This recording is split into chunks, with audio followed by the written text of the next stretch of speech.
సభకు ఇచ్చేసిన ప్రతి ఒక్కరికి నమస్కారం.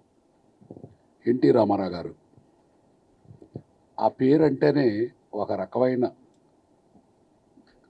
గర్వం, గౌరవం అన్నీ క్రియేట్ చేసిన మానవ మహానుభావుడు శ్రీ నందమూరి తారక రామారావు గారు. రామారావు గారిని గురించి నాకు తెలిసి 2 మాటలు చెప్తాను. మా చిన్నప్పుడు తిరుపతి వెళ్ళే ప్రతి ఒక్కళ్ళు తలనీలాలు వెంకటేశ్వర స్వామికి అర్పించి మద్రాసు వెళ్ళి రామారావు గారిని చూస్తేనే ఆ పుణ్యయాత్ర సమాప్తి అయ్యేది. వెనక మద్రాసు వెళ్ళటం అంటే రామారావు గారిని చూడకుండా ఎవరు వచ్చేవాళ్ళు కాదు. అటువంటి పేరు సంపాదించారు తెలుగు వాళ్ళ తరపున. మద్రాసులో తెలుగు వాళ్ళ గౌరవం నిలబెట్టారు రామారావు గారు.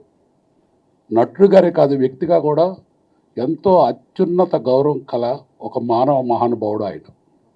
ఆ తర్వాత హైదరాబాద్ వచ్చి తెలుగుదేశం పార్టీ పెట్టారు. పార్టీ పెట్టిన 9 నెలలకే ఆయన పార్టీ ఎంత మెజార్టీతో గెలిపించారో మనందరికీ తెలుసు. తెలంగాణలో ఆంధ్ర రాయలసీమ కన్నా కూడా తెలంగాణలో హయ్యెస్ట్ మెజారిటీ. అక్కడ 95 వస్తే ఇక్కడ 100% మెజారిటీ రామారావు గారికి.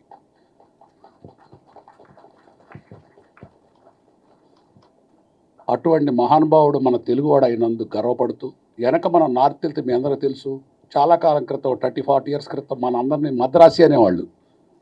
ఆ తర్వాత తెలుగుదేశం పార్టీ పెట్టిన తర్వాత మన తెలుగు వాళ్ళు రామారావు గారి వల్లనే ఇండియానే కాదు ప్రపంచం అంతా ఒక రికగ్నిషన్ రామారావు గారి వల్ల వచ్చింది. ఎందుచేత వచ్చిందంటే మీకు ఒక చిన్న ఉదాహరణ చెప్తాను. మాది టిమ్మర్ బిజినెస్ తెనాలిలో ఉండేవాళ్ళం. అస్సాం గౌహతిలో, అప్పుడు హైదరాబాద్లో ఉండేవాడిని కాదు, తెనాల్లో ఉండేవాడిని.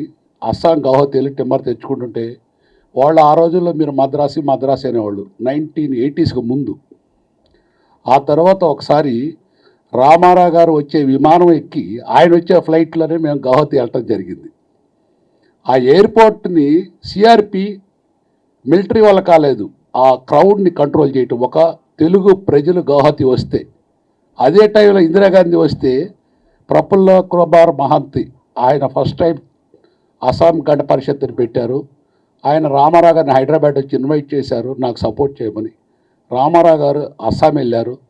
ఆయన వస్తే వాళ్ళ చరిత్రలో, అస్సాం రాజకీయ చరిత్రలో అంతమంది జనాన్ని వాళ్ళు కూడా ఇప్పుడు చూడలేదు. మన తెలుగు వాళ్ళే కాదు, ఆ మద్రాసే కాదు, హైదరాబాద్ కాదు, ఈవెన్ అస్సాం గౌహతిలో కూడా ఒక తెలుగువాడు వస్తే ఇంత జనం రావటం ఏందనేది, ఒక తెలుగుదేశం పార్టీ ఒకటి ఉంది, ఒక ఆంధ్ర ఒకటి అంది, తెలుగు ప్రజలు ఉన్నారని చెప్పి రామారావు గారి వల్లనే ఆ పేరు మనకు వచ్చింది.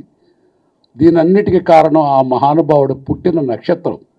మన తెలుగు వాళ్ళు అయినందుకు ప్రతి ఒక్కళ్ళు గర్వపడుతూ, ఒక ఏనుగు ఉన్నా లేకపోయినా దాని విలువ ఎక్కడికి పోదు. మన రామారావు గారు ఉన్నా లేకపోయినా రోజు రోజుకి కొన్ని వేల రెట్లు పెరుగుద్ది ఆయన ఆయుష్. ఆయన ఉన్నా లేకపోయినా ఇక్కడే ఉన్నట్టు మన అందరికి అనిపిస్తుంది. నాకైతే ఇంకాసేపట్లో రామారావు ఇక్కడికి వస్తారేమో అనే ఒక ఫీలింగ్ ఎందుకో. అంచేత మీ అందరికి కూడా మీరు మనస్ఫూర్తిగా ఆలోచించండి. మీరు అందరూ ఇక్కడికి వస్తే మన ఇంట్లో మన ఫంక్షన్కి వచ్చినట్లు ఉంది, కానీ రామారావు గారు ఎవరో అని లేదు. ఆయన మన సొంత మనిషిగా మన గుండెల్లో ఎప్పుడు ఉంటారు, ఉండాలి. ఆయన ఆశీర్వాదం మనందరికి కావాలి. చరిత్ర ఉన్నంత వరకు రామారావు గారు ఇట్లానే నిలిచిపోతారు. ఆయన రోజు రోజుకి సంవత్సరం ఇంకా బలపడుతూ ఈ సృష్టి ఉన్నంత వరకు ఆయన బ్రతికే ఉంటారు. వచ్చిన ప్రతి ఒక్కళ్ళకి ధన్యవాదాలు, నమస్కారం.